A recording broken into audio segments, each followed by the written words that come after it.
we carry devices everywhere. They connect us with loved ones, co-workers, and ultimately the entire planet.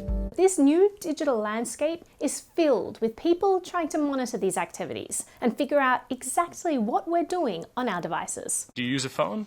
You have a tracking device. Do you make a call? It was probably intercepted. I think you should assume any communication that is electronic is being monitored. Companies create profiles of us and track us across websites for advertising reasons. Internet service providers log our actions. Governments dragnet capture everything we do online through programs like Tempura and Turmoil, or they siphon this information from the companies we interact with through programs like Prism. Via all manner of methods, the activities we engage in the digital realm are quietly recorded and neatly stored in giant databases, creating permanent records attached to our identity. They've installed permanent installations to collect people's communications forever. But what if we don't want our communications collected? What if we don't want all of our online activity to be viewable by strangers? What can we do? Well, there is no single solution because there is actually no agreed definition about privacy. That's right. Privacy is a spectrum. And as celebrated economist Thomas Sowell once said, there are no solutions, there are only trade-offs. The trade-off for privacy is usually with convenience. Depending on your threat model, some of you might be more willing to sacrifice convenience than others. Some may abstain from digital activities altogether. Most of these people are not ready to be unplugged. Then there are privacy solutions that involve knowing how to use command line code and setting up graphene on an Android and Linux on a computer. I'll go over these setups in other videos, but for this privacy quest, I wanted to see if I could set up an anonymous Apple computer and iPhone that wasn't in any way tied to my identity. I chose Apple products because they're mainstream, and the more people exploring privacy options, the better. Once you learn how your identity is tied to your devices, you can make more privacy-conscious choices. So, is an anonymous Apple device even possible? Let's find out. First step, buying your new devices. Your first instinct, like mine, might be to go to the Apple Store online and order what you want. But to purchase online, you have to hand over all manner of sensitive information: delivery address, email for receipt, credit card information. The reason this matters is because you're not buying generic machines that are interchangeable. Your phone has a unique IMEI, which stands for International Mobile Equipment Identity, and your computer has a unique MAC address, which stands for Media Access Control Address. These are specific identifiers, and the store knows the exact IMEI or MAC address of the device they're selling you. So if you've provided your credit card number, home address, or email, you've immediately tied your identity to these new devices. So instead, I went to a store in person and paid using cash. I'd never noticed how much personal information the store attendees take down just in the process of small talk until privacy became my concern. It turns out just to purchase a computer or phone can be an invitation to a pretty hardcore interrogation. Hi, can I help you with anything? My conversation went something like this. A brand new MacBook, eh? Personal or work use? Neither. Both. And you made an appointment, right? An appointment? What's your Apple ID? Do I have to submit one? First and last name. Not sure that's necessary. Email? Would prefer not to give it. If you don't mind me asking, what do you do for a living? Something generic and unsuspicious. Let me connect your work to your profile. You might get a group discount. Oh, that does sound... Oh, almost got me. Where do you live? Oh, wow. Credit or debit? Cash. Married? What? Single? Divorce? You're breaking your mother's heart. If you manage to purchase your devices with cash without handing over any specific information about yourself, you're doing great. Thanks so much. Email for receipts? SATO. I see what you did there. A printed copy will be fine, thanks. It was kind of a big deal to opt out of an emailed receipt. The store assistant literally wrote "opt out" on their tablet like I was at a TSA screening and warned me of the dangers of a physical receipt because it could be lost and couldn't be replaced.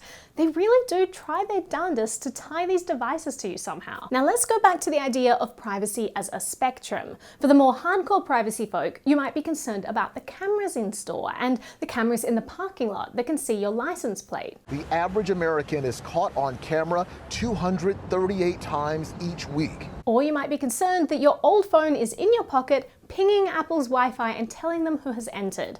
But worrying about these things is way beyond most people's privacy needs. If you purchased your new phone and new computer at the same time, keep in mind that their identity can now be tied together. You and I are joined. We're joined? Please. Next step, to set up both your phone and computer, you require Wi-Fi. The moment you take them home and connect them to your home Wi-Fi, you've lost your anonymity. Privacy experts like Michael Bazzel recommend that you set up your devices in-store before you leave Apple. I actually tried that, but the store assistant said I couldn't and politely ushered me out. So I took my devices to a cafe where I could use their Wi-Fi. I am too smart. I am too smart. Setting up the computer. You'll want to skip the transfer of data option, disable location services, and you'll skip the part about setting up an Apple ID. You have the option to set up Touch ID or not. Apple says that your fingerprint is encrypted and stored locally on your own device, but if that still makes you uneasy, just skip the step and use your password to unlock the computer instead.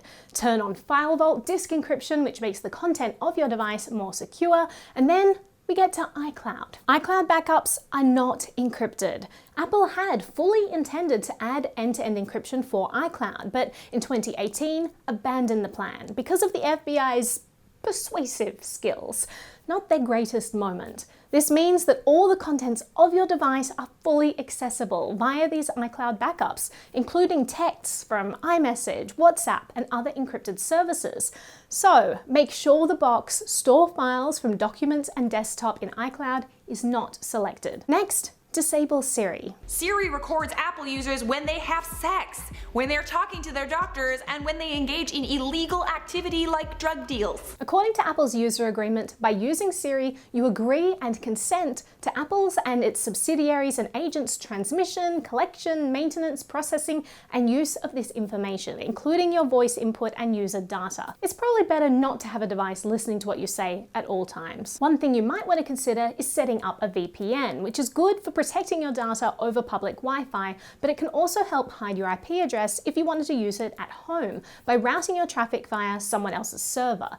But keep in mind, VPNs are not anonymous. The VPN provider sees your IP address and the websites you're visiting. Depending on your threat model, this may be fine with you. I'll go over some other tips at the end of the video, but for now, your computer is ready to use. Setting up your phone is a little more involved. First, select Set Up Manually. You can choose to set up Face ID or skip. Again, Apple says Face ID data doesn't leave your device and is never backed up to iCloud or anywhere else. But if you're still uneasy, just skip. The biggest difference between setting up this versus your computer is Apple ID. While you can bypass this on a computer and still use it fine, on an iPhone, you need an Apple ID to use the App Store and download apps for your phone. Without an Apple ID, your iPhone is basically unusable because there are no alternative stores like F-Droid that allow you to download apps from other sources. Pro tip, don't set up your Apple ID when you're first setting up your device. Instead, select Do It Later. This is because Apple ID requires you to add a payment method when you first set it up. But here's a neat workaround. If you try to download a free app before setting up your Apple ID, you're able to select None as your payment option. If you want to purchase paid apps later on, you can always use an App Store gift card that you purchase with cash or crypto. But keep in mind, the more apps you add to your device, the less secure it becomes. You can create a new email address directly on your device. ProtonMail and Tutanota are probably my two recommended email options, but they're not perfect. ProtonMail will require you to verify using a phone number, and Tutanota won't let you create a new account using a VPN. So pick your privacy undoing poison. Choose.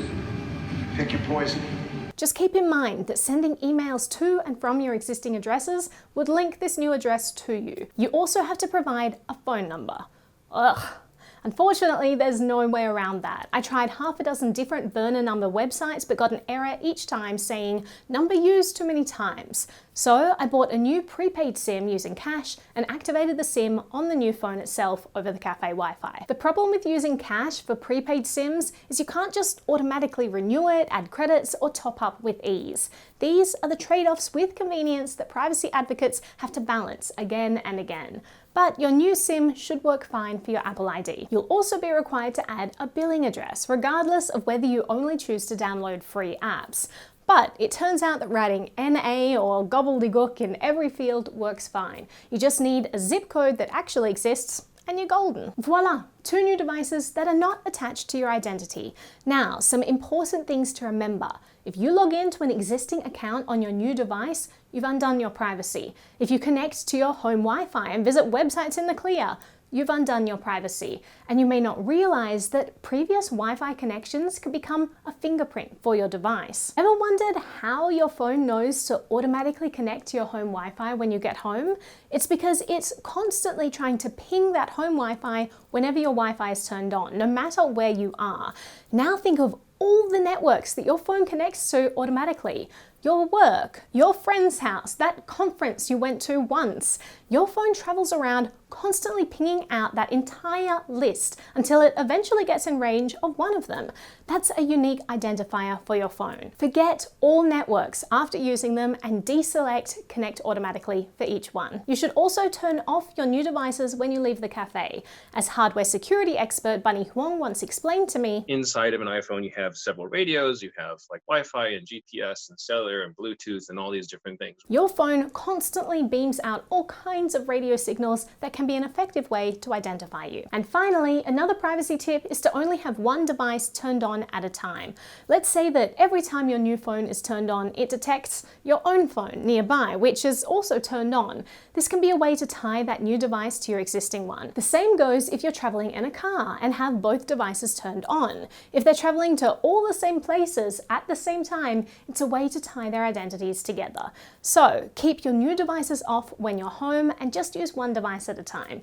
If you're super concerned, you can even get a Faraday bag for when your device is not being used. You can hack a phone where it appears to be off, but it's not actually off. It's just pretending to be off. And so your phone is sitting there doing nothing, you think, but it's constantly shouting and saying, I'm here. Faraday bags can help block these potential signals and help stop devices being linked to one another. But again, it really depends on how much privacy you're looking for. It turns out that if you want to set up a truly anonymous digital device, there are all kinds of little things like this to be aware of. And even after your devices are set up, you have to stay ever vigilant because it only takes one careless mistake to undermine all your hard-earned privacy. The good news is that most of us are not Snowden or being targeted by nation states and don't need bulletproof privacy. Taking just small steps to tidy up our digital footprints actually goes a really long way. Being mindful of how we pay for things, knowing when our devices are pinging out radio signals and perhaps turning them off when we can, understanding that the apps and websites we use are creating profiles of us, so siloing certain apps or activities on separate devices. At least half the privacy battle is simply understanding how your information is being leaked. But with this knowledge, you too can start to make small changes to live a more privacy-conscious lifestyle.